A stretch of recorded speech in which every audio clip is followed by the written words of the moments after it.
Bueno, queridos amigos, tenemos tantos temas que tratar al oído. La situación en los Estados Unidos sigue siendo gravísima. ¿Y cómo les parece la última noticia? Y es que el huracán fue tan fuerte que logró llevar las aguas de un gran río, parece que es el Mississippi, aguas arriba. Entonces cambió el curso del río y en lugar de bajar hacia el mar, empezó a subir y a subir. Cuando ese río, esas aguas del río que han sido movidas por el huracán bajen, ¿qué es lo que va a pasar? Bueno, siguen las preguntas y no tenemos todavía las respuestas, ¿verdad? No hay respuestas. ¿En cuanto a qué, doctor Londoño? Pues a los efectos del huracán. Bueno, no, porque preguntas hay muchas también de otros temas, pero sí, en cuanto a los efectos del huracán, sí, ¿no? Siguen las preguntas. Tocó tierra en categoría 4, pero estuvo a un par de millas de diferencia de ser categoría 5. Una barbaridad, Aquí estoy viendo las imágenes de satélite, impresionante. Y todavía los periodistas no han podido entrar a la zona, entonces no se sabe cuál fue la devastación que causó. Pero pues no sé cómo.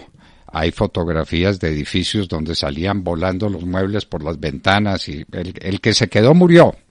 El que se quedó a resistir el huracán murió. Por eso le pedían que se amarrara una bolsa en alguna parte del cuerpo donde pudiera ser identificado después, porque era insobrevivible.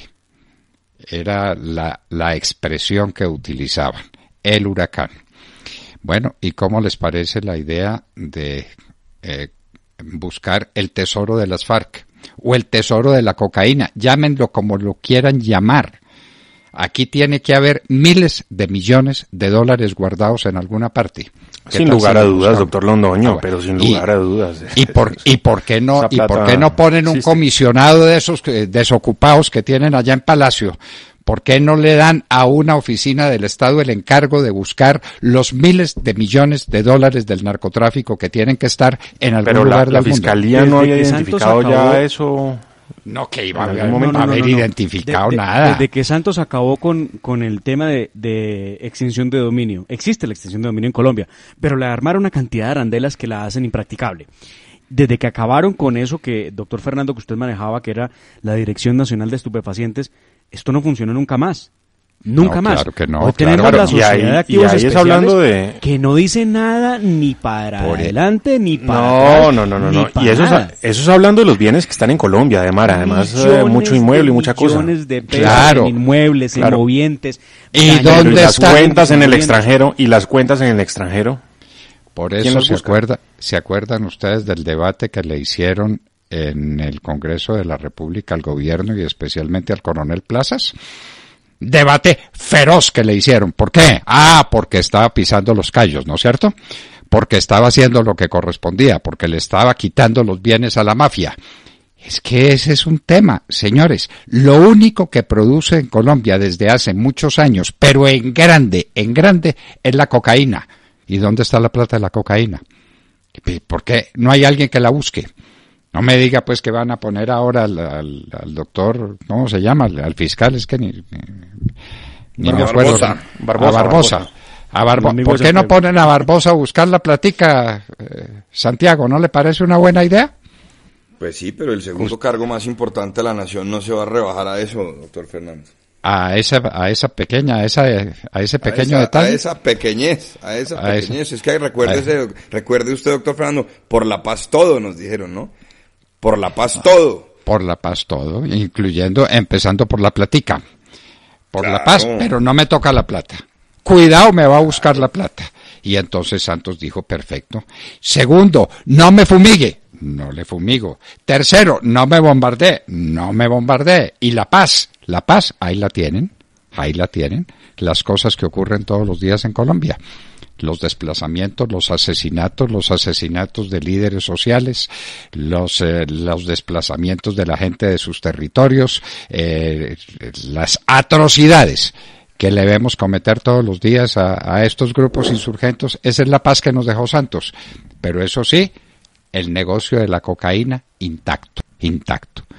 ¿Quién es el encargado de atacar el negocio de la cocaína? A ver, yo le pregunto.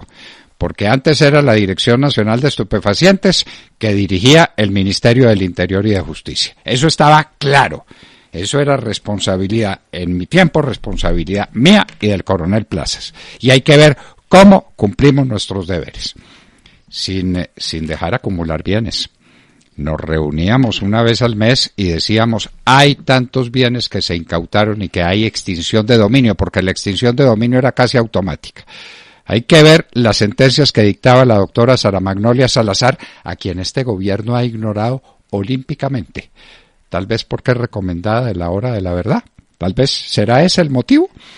La primera experta que hay en la lucha contra el lavado de activos, la primera experta en ley de extinción de dominio en América.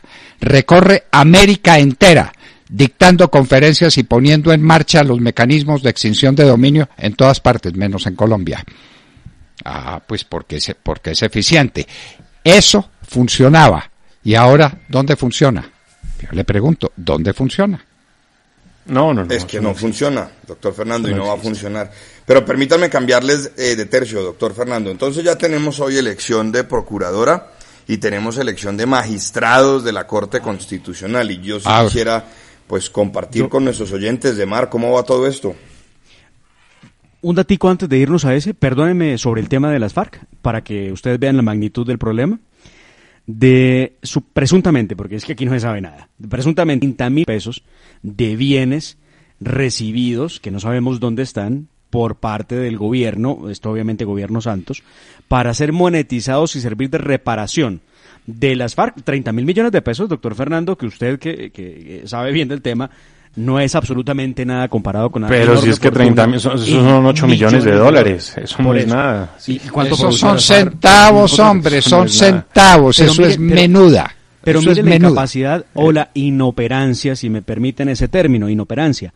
De esos 30,000 millones de pesos, hoy se habla de haber logrado monetizar 3,842 millones de pesos. Es una... ¿Y cuánto cuesta la JEP? Eso es $1 millón. ¿Cuánto cuesta la JEP? 190,000 millones de pesos anuales. Bueno, ya, ahí está usted, ya tiene todo eso. Mire, de 24,000 supuestos, son 24,456 semovientes que las FARC entregó. Se han recibido, oigan el dato, 229 semovientes. Los otros ya están todos, pasaron por el matadero, todos. Pero ya se volvieron carne, ya pasaron por la parrilla. Ya pasaron por la parrilla. Otro temita ahí como para que tengan ustedes al oído. 25 kilos de joyas, se supone, y 440 kilos en lingotes de oro. ¿Qué se ha recibido realmente? 2,54 kilos en joyas, oiga esta vergüenza, y 252,4 en lingotes de los 440. De 319 vehículos que pusieron en el inventario y dijeron, los vamos a entregar para reparar a las víctimas. No se ha recibido un solo vehículo. Ya se acabaron, con este tema. Ya se acabaron, ya están destruidos. Por eso. Pero miren, ojo con este tema que incluye o que tiene que ver con la SAE, y ustedes me corregirán si me equivoco. Es que no hay derechos, toda vergüenza, toda rabia. De 722 inmuebles que anunciaron que entregarían para reparar a las víctimas, ojo, se han recibido 8 inmuebles. Y ojo todavía, 7 son inmuebles, lotes, baldíos.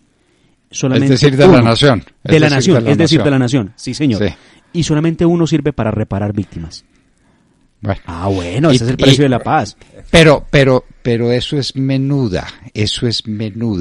Le han tomado el pelo al presidente Duque y a todos sus asesores, esos se llaman asesores comisionados, toda esa cosa que hay allá, toda esa parafernalia de amigos de Santiago José que están allá. Doctor. Yo así lo quería oír reaccionando.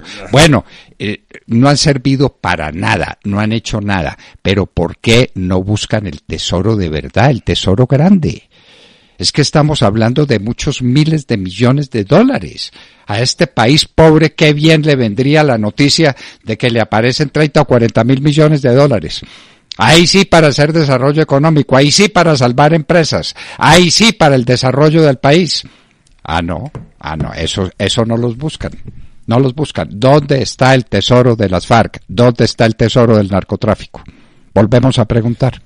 Eso está como, ¿dónde está la bolita? El jueguito ese que se ve en el centro de Bogotá y emboba a la gente. Y no, porque la bolita puede estar en 3 vasos. Aquí no sabemos dónde, Demar. Ahí sí, perdóneme que le diga. La bolita usualmente está en las manos del tipo que manipula los vasos y pregunta dónde está la bolita y la gente como una pendeja pone Demar, la plata, si estuvieran adivinando estarían haciendo algo. Es que aquí ni adivinando están. Aquí están esperando que Marcos Calarcá y alias Tornillo y todos ellos vengan a decir dónde están los bienes, y resulta que ellos insisten en que no, que eran una guerrilla pobre, que eran un jardín infantil donde los niños entraban libremente para educarse y formarse para poder salir adelante, porque eso es lo que están diciendo. Pero doctor Fernando, ¿por qué me están ignorando hoy? Yo quiero que además ya hablaremos de la Procuraduría.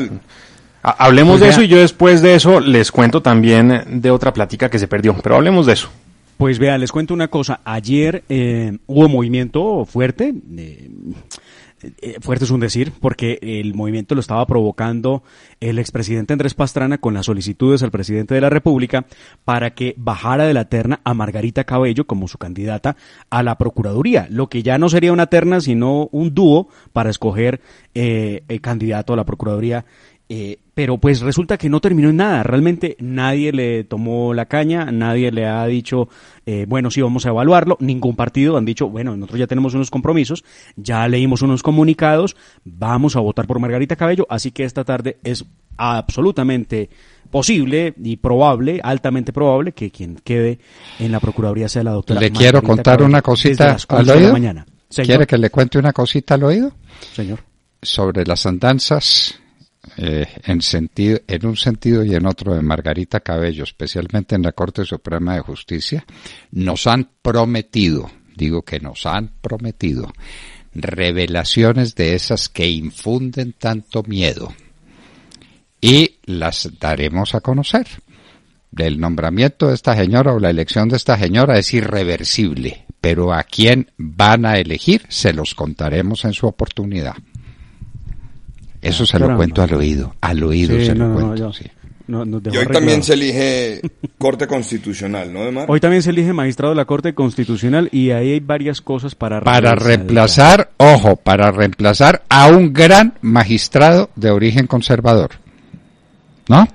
De lo poco que tenía la Corte Constitucional de juristas eminentes. ¿Quién lo va a reemplazar? ¿De qué tendencia? A ver, Demar, usted pues que lo sabe todo, cuéntenos. Hombre, ya quisiera. Miren, las cosas están muy complejas. Está la elección, sin duda alguna, por los votos, están entre Jorge Enrique Ibáñez, que ha dicho alguien, puede ser el mal menor, así tal cual me lo han dicho, y está la señora Natalia Ángel, quien, pues ustedes saben, pues es de clara tendencia ideológica, un poquito zurda ella, y de esa manera también lo han dicho muchos en el Congreso de la República. El doctor Marino Tadeo quedó prácticamente por fuera del juego, a pesar de inclusive una serie de aclaraciones que él hizo sobre su trayectoria académica, pero todo parece indicar que por ahora, por unos muy pocos votos, lleva a la delantera Jorge Enrique Ibáñez, quien virtualmente por ahora sería el nuevo magistrado de la Corte Constitucional, pero la doctora Natalia Ángel sigue haciendo campaña. De hecho, desde el Partido Verde le están haciendo mucha fuerza. Angélica Lozano ha dicho que ese sería una gran oportunidad para que las mujeres llegaran a ocupar cargos importantes. En la Procuraduría, Margarita Cabello. ¿Las mujeres o la izquierda? Las mujeres. Las mujeres no la izquierda. Margarita, no. En Margarita Cabello en la Procuraduría y en la Corte Constitucional, una mujer que se suma al grupo que ya hay allí, que sería Natalia Ángel. Eso sí que está peleado entre Jorge Enrique Ibáñez y Natalia Ángel. Lo que sí parece estar ya muy decidido es lo de Margarita Cabello, quien no que no cambió nada la situación después de las exigencias que ha hecho el expresidente Andrés Pastrana, quien quedó aparentemente solo ante sus exigencias. Y agreguemos esto, doctor Fernando, Sergio Demar, la entrevista que concedió el magistrado Bernal, el ex magistrado Bernal, que renunció también a la Corte Constitucional, y esa elección será más adelante, decía, allá hay mayorías consolidadas. En última es un poco la reflexión que hacía es aquí cualquier magistrado que se alegue ser de tendencia o posiciones que podríamos llamar conservadoras, pues es irrelevante en la Corte Constitucional. La Corte Constitucional, doctor Fernando, casi en Colombia hoy ya es un poder soberano, ¿no? Legisla, juzga, cogobierna, en últimas hace lo que le viene en gana. Y sí, de vez en cuando selecciona unas tutelas que logran poner las cosas en orden, pero creo que es más el desorden que viene causando en los últimos años. Pero es una opinión personal. Muy bien. Entonces, pues tendremos elecciones hoy y hoy también tendremos una decisión fundamental para el porvenir del país. La sala de instrucción de la Corte Suprema de Justicia decide si se queda con el expediente contra Álvaro Uribe Vélez o si lo manda donde tiene que estar, a la Fiscalía General de la Nación. Ay, Dios. Después de ese documento de 21 páginas de la Procuraduría General de la Nación, 21 páginas, donde desvirtúa todo argumento que haya para quedarse con el proceso en la Corte, uno esperaría que hagan algo bien por primera vez, ¿no? O sea, sí, con todo respeto, sí, hombre, trasladen el proceso. Es que no tiene ni pie ni cabeza. Es elemental. Senador de la República, cometió alguno de los delitos que se le imputan presuntamente a través de su ejercicio como senador. Eso es lo que hizo el juicio de valoración que hizo la Procuraduría, y por eso dice en su concepto, trasládese ese proceso a la Fiscalía General de la Nación. Oiga, ya no más, de verdad que qué complejo lo de la Corte. Pero bueno, como usted lo dice, hoy se reúnen también, doctor Fernando, y al final de la tarde seguramente tendremos noticia en ese sentido. Desde las 11 de la mañana, para que no se lo pierdan, habrá transmisión de elección de procuradora y digo procuradora porque es un hecho, y de magistrado a la Corte Constitucional. No nos va a alcanzar el tiempo para todo lo que tendremos que decir en la tarde, en la hora de la verdad. Sí, ¿no? sí, estaba pensando en eso. Nos va a acompañar Santiago, ¿verdad? Por supuesto que sí, doctor Fernando. Bueno, muchísimas gracias. Le cuento que van a abrir vuelos internacionales. Recordemos que la pandemia nos entró por un vuelo internacional proveniente de España, ¿no es cierto? Eso no se nos olvida, ¿verdad? Cierto. Iba a llegar por alguna parte, pero llegó por un vuelo internacional de España. Ese es un hecho histórico. Ahora que se cuiden los demás, es decir, los que van a recibir los vuelos internacionales de Colombia. Y una cosa que puede ser medio cómica o que puede ser medio seria, parece comprobado que una señora se ganó un COVID-19 por entrar al baño de un avión. Entonces, los aviones está dicho por el sistema de... Yo no entraría al baño de un avión, doctor. Bueno, ¿no? Muy bien, entonces es una recomendación para la gente. Prepárense, pero en es todo más, caso, siempre intento no entrar al baño de un avión, antes de la pandemia, ¿no? Bueno, no es el lugar más agradable que hay en un avión. Claro, pero si el viaje es hasta Europa, pues entonces... No, pues toca. Bueno, toca. Muy bien. Sí, muy bien. Si usted no entra al baño de aquí en un viaje de 10 horas, perdóneme, pero pues algo hizo en su silla, discúlpeme que Nada, se pone un pañal y se cambia apenas llegue Santiago. Ya. Lo detienen los perros en la aduana. Señor, ¿qué llevan ese pañal que está tan cargado? Qué horrible.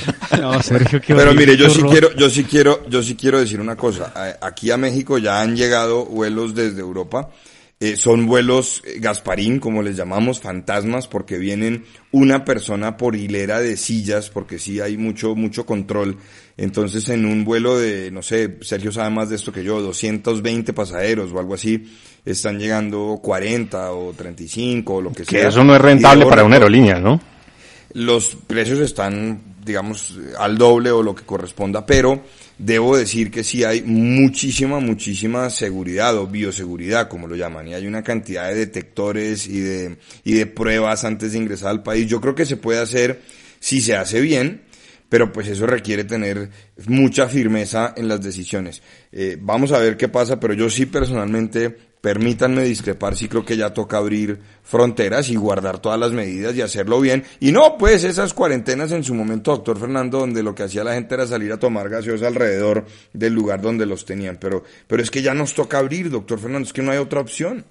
Pero pues abiertos estábamos, pero con los comercios cerrados. Ahora abren los comercios, pero al 30%. Y los de Fenalco dicen, señor, ¿cómo cree usted que puedo mantener un negocio al 30% de ocupación con costos del 100%? Es imposible. Y a ver, ¿qué respuesta le dan? Bueno, tengo una noticia al oído, ¿Un buen? ¿Dónde está la solicitud de extradición de Mancuso? Ay, ¿Existe? dolor. Pero no me interrumpa. Ay, dolor. ¿Existe o no existe? Porque la Cancillería dice que sí existe, pero que no existe. La Procuraduría está abriendo investigación para Creo que saber... es más fácil encontrar los bienes de las FARC, doctor Londoño.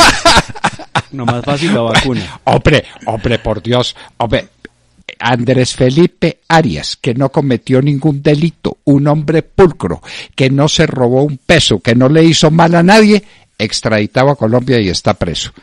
El señor Mancuso, que tiene cuántas masacres en su haber, se va para Italia como hombre libre. ¿La Cancillería lo pidió o no lo pidió? Un día dice que sí, otro día dice que no. Entonces ya la Procuraduría va a investigar. Les Pues cuento usted, eso al oído. Usted pregunta si sí o no, y yo le diría, depende la hora. Si la respuesta sí, ¿Entre qué horas y qué horas? Sí. Entre 8 de la mañana y 2 de la tarde, no. Y entre 6 de la tarde y 10 de la noche, sí. Ajá. Literal, así como ustedes escuchan el enredo. En un principio la Cancillería dijo, a través de un comunicado, pues que no se había solicitado formalmente la extradición de Salvatore Mancuso. Pero luego ha dicho que sí. Pero luego ha dicho, ojo, es que tenemos un problema y es que como el Tribunal Superior de Bogotá presentó 2.115 folios de documentos, pues hombre, hay que traducirlos al inglés y no hemos terminado el proceso de traducción. ¡Qué enredo! Oiga, 12 años preso Mancuso allá, 3 gobiernos y nadie pudo. Hasta ahora se dan cuenta, ¿no? 3 gobiernos hubo mientras pero yo de verdad les digo, en cualquier país medianamente coherente del mundo, el canciller renunciaría por esto, pero es que aquí no pasa nada. Y por denunciar todas estas cosas, doctor Fernando, ya tenemos nombre o apodo en presidencia. ¿Cómo es que nos dicen, Sergio?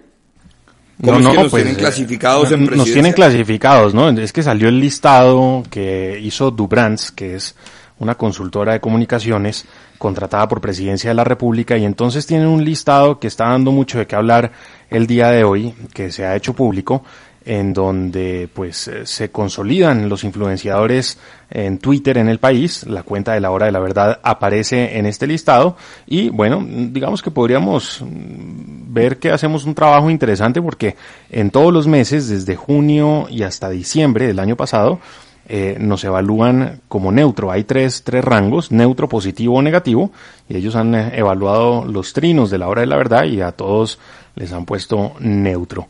Entonces, está dando mucho de qué hablar esta lista, porque de Presidencia de la República, cuando les entregaron este informe de los influenciadores, la respuesta de Presidencia fue: muchas gracias, pero entréguenos por favor. Mire, dicen, atención a la solicitud recibida relacionada con la lista de clasificación de influenciadores, se adjunta el listado. Entonces, de Presidencia dice, solicito se nos entregue nombre y si es posible número de identificación de las personas que son propietarias de las cuentas que figuran en la columna denominada influenciador. Entonces, el debate y el escándalo está porque de Presidencia están pidiendo los números de las cédulas de los dueños de las cuentas de Twitter, de quienes son influenciadores según este listado. Muy bien, bueno. Le quiero contar aquí al oído que Francia está aterrada con el rebrote del coronavirus. Acaban de declarar zona roja 21 departamentos del sureste. ¿Qué queda en el sureste? El mar. Toda la gente se fue a la playa feliz, sin tapabocas, a disfrutar del verano. Ahí están todos con coronavirus. Bueno, y aquí las playas también son un punto de atención, de interés especial para las autoridades, por supuesto, para muchos colombianos que quieren ir a la playa en este momento. Se reabrirán las playas con protocolos, sí, pero pues hay que ver entonces qué pasa con los sitios de playa en Colombia. Esperemos que no ocurra algo similar. Ay, Dios mío, bendito, lo que van a hacer. Yo vuelvo y digo, doctor Fernando, ayer insistí, incluso varios oyentes me escribieron un poco a burlarse de lo que había dicho, pero yo insistí en el manual de urbanidad y buenas maneras, ese famoso de Carreño, ¿no? Donde decía, aquí lo que toca es tener unas normas básicas de higiene, y si usted va a la playa guarde la sana distancia, pero no, van a la playa a reunirse todos como si fuera un after party, pues así es muy difícil, Sergio, ahí no va a haber control de nada, la gente tiene que entender el hecho de que se abra la economía, no vallenata quiere, en la playa. Pero es que hay que entender eso, el tema no es que se abrió la economía, es decir, el tema es que vamos a abrir en medio de una pandemia. luego hay que seguir lavándose las manos, hay que usar el tapabocas, hay que usar gel antibacterial, hay que guardar la sana distancia, hay que tener mucho cuidado con eso. Para algunos, lo que implica la apertura, que es una apertura de la economía, no una apertura, es que ya pasó la pandemia. Entonces hace poco alguien me decía, no, es que en México ya pasó la pandemia. Y dije, no, seguimos en pandemia. Lo que pasa es que sí, somos mucho más estrictos de lo que hemos visto en Colombia en el tema de la sana distancia, del tapabocas, del gel, de lavarse las manos antes de ir a cualquier restaurante, etcétera, etcétera.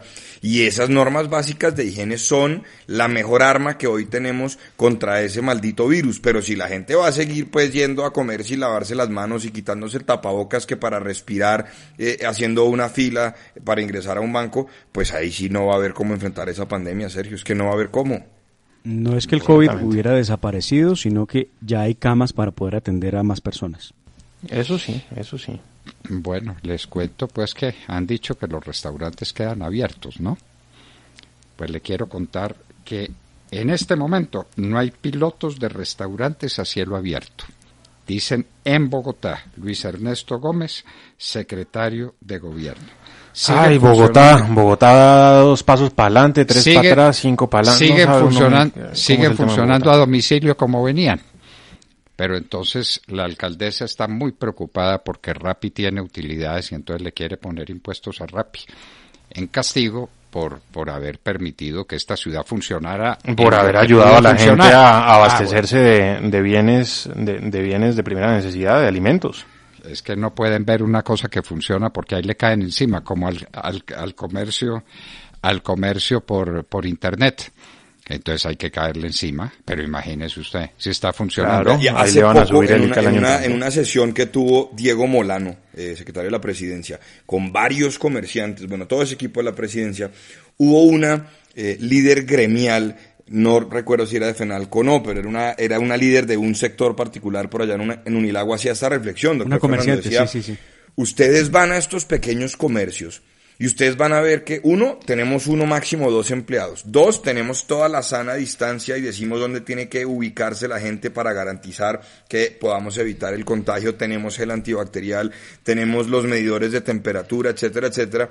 Y a eso sí los obligan a cerrar y a hacer una cantidad de cosas. Pero a las grandes superficies, esas que parecían un concierto de Carlos Vives en el famoso Día Sin IVA, al costo, etcétera, etcétera, a ellos no les exigieron en su momento todas estas medidas. Entonces, los comerciantes en Bogotá y en otras ciudades sí están diciendo por qué están siendo injustos y los están persiguiendo a ellos, que son pequeños, y en las grandes superficies usted se va sin ningún problema y hemos visto gente sin tapabocas, etcétera, etcétera. Doctor Fernando, de Mar, Sergio. Bueno, entonces ahí tenemos el resultado. ¿Quiere que se lo dé? 10.100 infectados por día. ¿Le gusta el dato? Claro, bueno. Claro. 300 muertos por día. 300 muertos. Ya los vamos a alcanzar, Santiago. Colombia está... Nada, ya lo alcanzamos. A 1.000 infecciones de México. 1.600. Los tenemos, como dicen en mi tierra, alcañaos. Alcañados. Usted sabe recuerden ¿qué quiere decir ese término, alcañado?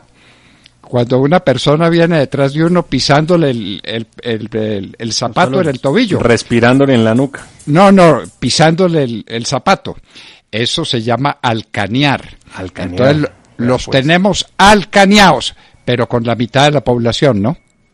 No, y con medidas todavía restrictivas, doctor Fernando, es que es lo que yo dije aquí hace mucho tiempo. Mire, yo suelo ver esta base de datos. En mi pueblo decimos a la pata, que mucho más fácil. El número de muertos por millón de habitantes en México hoy es de 491 por millón de habitantes. En Colombia, 366 por millón de habitantes. El total de muertos en México va en 62.000. Colombia va a llegar pronto a los 20.000. Hay una diferencia muy importante. México ya procedió con la reapertura paulatina de la economía desde hace varias semanas, más de un mes de hecho, ya diríamos varios meses, y la curva siguió aplanada y hay muchas medidas, etcétera. En Colombia no hemos sabido bien qué hacer y entonces se dice que se abre pero no se abre y que se abren los comercios pero solo pueden vender 2 celulares diarios y una cosa y la otra, y mientras tanto siguen disparados los contagios, siguen disparados las muertes, de tal manera que yo sí creo que lo que corresponde es abrir y revisar cuáles son las medidas de bioseguridad correspondientes, porque no veo que haya evidencia para decir que mantener esos cerramientos sea lo que corresponde. ¿Ya les dieron a ustedes el dato de cuántos influenciadores están pues detectados en la presidencia? Perfilados. Me tocaría me tocaría contarlos, son 15 páginas. No, le doy el dato, 468. Vea, bueno, ahí estamos entre los 468. Muy bien, 468 influenciadores. Seguro estarán buscando el NIT o las cédulas. ¿Con ellos? No, es un contrato que hizo Presidencia de la República para ver cómo estaba el sentimiento de las cuentas pero eso está muy de moda, ¿no? ¿No es algo parecido a lo que hizo el alcalde de Medellín? Sí. Exacto, sí, también. No, lo raro es que de Presidencia piden los números de cédula, de resto, pues todo muy normal con el monitoreo. Pero muy mal porque muchos de esos influencers son periodistas. ¿Dónde queda entonces la libertad de prensa? Pero Demar, además les voy a decir una cosa. Sí han hecho muchas preguntas, sí están muy preocupados en el gobierno por las personas que lo critican, etcétera. Ayer tuve una discusión bastante acalorada con un amigo del Centro Democrático que estaba criticando precisamente los perfilamientos del alcalde de Medellín. Y yo sí fui muy claro. Y le dije, hombre, si usted va a criticar a Pinturita, también critique al presidente Duque y a algunos integrantes de su equipo que están en lo mismo, mirando a ver quiénes manejan las cuentas, quiénes opinan, quiénes dicen, quiénes nos dicen, monitoreando medios de comunicación, pero individualizando a las personas para tratar de hacerles unos archivos y poder defenderse, así como le contestó Hassan Nazar en su momento a Vicky Dávila con todo un historial de haber estado en el avión presidencial yo no sé cuánto tiempo alegando que no podía criticar al actual gobierno porque se había subido al avión en el gobierno pasado. Eso no es el proceder de Mar en una democracia, doctor Fernando, no corresponde. Hassan, a propósito de eso, Hassan dice en Twitter que han pedido las cédulas para contestar una pregunta a un derecho de petición de la FLIP. Es la justificación que dan desde Palacio de por qué es que habían pedido las cédulas. María. Bueno, voy a perder una apuesta, voy a perder un desayuno. A ver, ¿cuál? Sí. ¿Cuál de todos? Preparando. Vamos a desayunar por cuenta suya desde hace rato, pero cuéntenos. ¿Ya que me va a cobrar? ¿Ministerial? ¿Qué? A ver, ¿cuál? Pues, Sergio, aparentemente, y todo indica entonces que listo, Mancuso se va para Italia, es ciudadano italiano, y libre. Cuentas pendientes. Y libre. Bueno, muy libre como el viento. Bueno. Eso es lo que dicen, pero le tengo 2 daticos para que lo tengan ahí ustedes en remojo. El primero de ellos, se habla de procesos pendientes que nunca fueron esclarecidos ante la justicia italiana, de relaciones entre Giorgio Sale, no sé si le suena el nombre, y obviamente Salvatore Mancuso. ¿Por qué no Giorgio Sale con los magistrados de la Corte Suprema de Justicia? No estoy en jurisdicción internacional, solamente con Italia. Bueno. Giorgio Sale y Mancuso, pues deben ser. Pero, a ver, ¿usted no se acuerda que Giorgio Sale y Mancuso eran socios de un restaurante donde iba el presidente de la Corte Suprema de Justicia y que dejaba constancia escrita de lo bien que lo habían atendido? Sí, presidente de la Corte Suprema de Justicia en un restaurante del Mono Mancuso y de Giorgio Sale. La enoteca. Bueno, ese es el primero de los temas que habrá que revisar cómo van a terminar. Pero lo segundo, me llamó mucho la atención ayer una publicación de nuestro amigo y compañero Melquisedec Torres, que escribe lo siguiente a través de Twitter. Abro comillas, nada fácil la vida de Mancuso en Italia. Fuente seria me comenta esta historia. El bloque Catatumbo tiene una cuenta pendiente con la mafia italiana por un pago de oro de cocaína. Se quedaron con el oro y con la cocaína y asesinaron a 3 italianos. Numeral vendetta. Es lo que pone Melquisedec Torres. ¿Y qué tiene que ver el Mono Mancuso con eso o qué? Bloque Catatumbo. Él es del bloque Catatumbo. No, es que perdóneme, no estaba yo al corriente de eso. Entonces ahí vamos a ver en qué va a terminar eso, y si lo de Giorgio Sale y Mancuso termina en alguna cosa que permita pues que Mancuso no quede en libertad. Pero por ahora, les confieso, sí, estoy perdiendo el desayuno.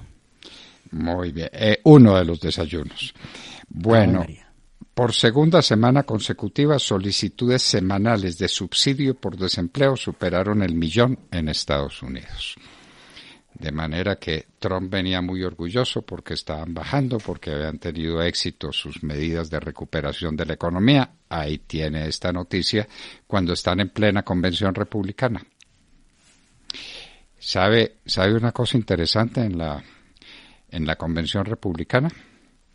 Le dieron la palabra a una monjita que salió a defender la vida de los que están por nacer. Es decir, en contra del terrible crimen que se comete con un aborto. En plena convención republicana. Bueno, algún consuelo, ¿no es cierto?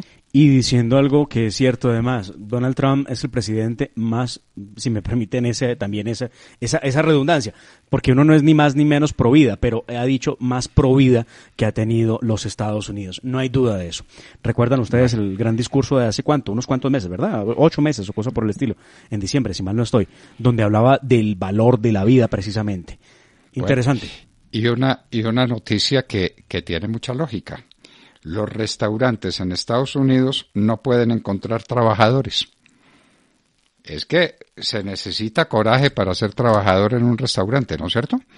Uno acercándose al uno y acercándose al otro y sirviéndole por un lado y sacándole el plato por el otro, y uno no sabe si ese tipo o esa señora tiene o no tiene coronavirus. Pues le cuento, no están encontrando trabajadores en los restaurantes de Estados Unidos. No me comentan nada, hombre, díganme No, algo. pues aterrador. Estoy pensando en cómo será la situación en Colombia. Bueno. Bueno, la verdad es que sí, mucha gente, doctor Fernando, le tiene miedo al COVID, o sea. Estamos en un punto en el que creo que, no sé si les ha pasado, pero usted conversa con su entorno, con la gente cercana, y siempre habrá alguien que le va a comentar, oiga, perdí un familiar por COVID-19. Esto no es tan normal. Sí, eso. Ahora sí me llama mucho la atención eso que comenta el doctor Fernando de los Estados Unidos, porque había escuchado que, por ejemplo, en San Diego, por el contrario, sí estaban disparadas las solicitudes de empleo en restaurantes y demás. No sabía eso. Bueno, ahí tiene una oportunidad, Santiago.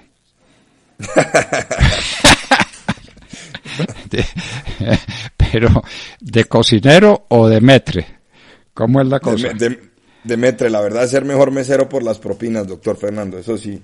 Bueno, no, yo creo que las propinas se las reparten entre todos, me parece que sí. No, y quiere que le diga una cosa, en las propinas ahora le echan alcohol. Cuando usted da la propina, usted ve el mesero llegar en los Estados Unidos y le rocea alcohol encima que para aquello del coronavirus. Bueno, y me están diciendo por ahí que Saab engañó a Bancoldex. Sí, increíble, ¿no? Sí, increíble. Se trata de un documento que está en poder de la Fiscalía, donde se reconoce a Bancoldex como víctima en un proceso en contra de Alex Saab por lavado de activos, y se habla de un asunto de una empresa que era de papel, llamada Satex S.A., con la cual se habría lavado por lo menos 25.000 millones de pesos, y pues a través de esa empresa solicitaron un descuento de una factura a Bancoldex por concepto de una venta de exportación a un cliente internacional ubicado en Australia denominado Mayer Store. Por dicha factura recibió por parte de Bancoldex un desembolso de 410 millones de pesos. Hasta eso también. Bueno, le quiero contar que los Estados Unidos se acaban de incautar de un multimillonario cargamento de droga en operativo para desmantelar al cártel, lo llaman ahora, yo diría cartel de los soles. Entonces, ¿de dónde provenía la droga? Adivinador. ¿De dónde? Pero a ver, no, dígame, ¿de dónde más? Puede ser de Venezuela. ¿De Venezuela? ¿En Venezuela producen cocaína? No, la sacan mijito. Por ahí. No, la sacan por ahí, claro, pero la cocaína colombiana. Bueno, Hassan Nazar está ahora defendiendo el tema de los perfilamientos y de esas cosas. Anda enredado con ese pequeño tema. De manera que eso se lo quería contar para que lo tenga en cuenta. Y recordarle, doctor Fernando, a Hassan que acá siempre bienvenido, micrófonos abiertos como corresponde, igual que al presidente, pero pero por alguna razón no ha querido. Antes, en elecciones venía todos los jueves, ¿no? Todos los jueves estaba en la hora de la verdad. Y si quiere, con mucho gusto, le damos el número de la cédula. Yo no tengo ningún inconveniente, pues, ¿por qué no? Pero es que además lo tienen, ¿no? Porque yo recuerdo antes de esa elección en junio, el hoy presidente de la República, todos los jueves en la hora de la verdad, todos los jueves en la hora de la verdad nos conocen, saben quiénes somos, cómo nos llamamos, dónde vivimos, cuál es nuestra cédula, y qué decimos, porque no mandamos razón con nadie. Lo que nos parece bien, lo aplaudimos. Lo que nos parece mal, pues nos parece mal y decimos por qué nos parece mal. Es una democracia, ¿no? Es democracia y el espíritu crítico que es el que nutre la democracia, además. Es que esto no puede ser un aplaudidero. Entonces, pues, bueno, en fin, dejemos así y terminemos al oído recordando que esta tarde, en ese al oído especial que es la tarde en la hora de la verdad, estará con nosotros Ervin Hoyos para que hablemos del temita que a las FARC no les gusta que se hable, ¿no? Y del que dicen que no, que en absoluto, que ellos violar una niña, jamás, ellos las protegían. Tornillo era un gran protector de niños. Entonces, Ervin Hoyos estará con nosotros en parte de la tarde, en la hora de la verdad, donde tenemos tantos temas que comentar que yo no sé qué vamos a hacer. Vamos a tener que ser muy eficientes en el uso de la palabra, ¿no les parece? Habrá mucha noticia. Pero por ahora invitar a todos los oyentes temprano. Y televidentes, ¿no? 6 de la tarde en punto en nuestro canal de YouTube y Facebook allí. Sí, señor. 6 de la tarde, YouTube y Facebook. Bueno, adelantamos esta conversación muy grata. Estábamos esperando tener conversación también con el señor director de FENALCO en Bogotá, el doctor Orrego. Comprendemos sus múltiples ocupaciones y los problemas que tiene, sobre todo tratando de cuadrar el círculo. ¿Cómo se hace para sobrevivir con el 100% de los costos y el 30% de los ingresos? ¿No le parece un tema interesante? Si lo descubre, yo creo que le dan un premio Nobel de Economía. ¿O no? De economía naranja. Pues yo no sé de qué color, pero le dan un premio Nobel al que descubra la fórmula para que trabajando al 30% de capacidad mantenga el 100% de los costos. A ese le dan un premio Nobel de Economía, pienso yo. Bueno, en fin. Queridos amigos, y hablábamos con ustedes al oído.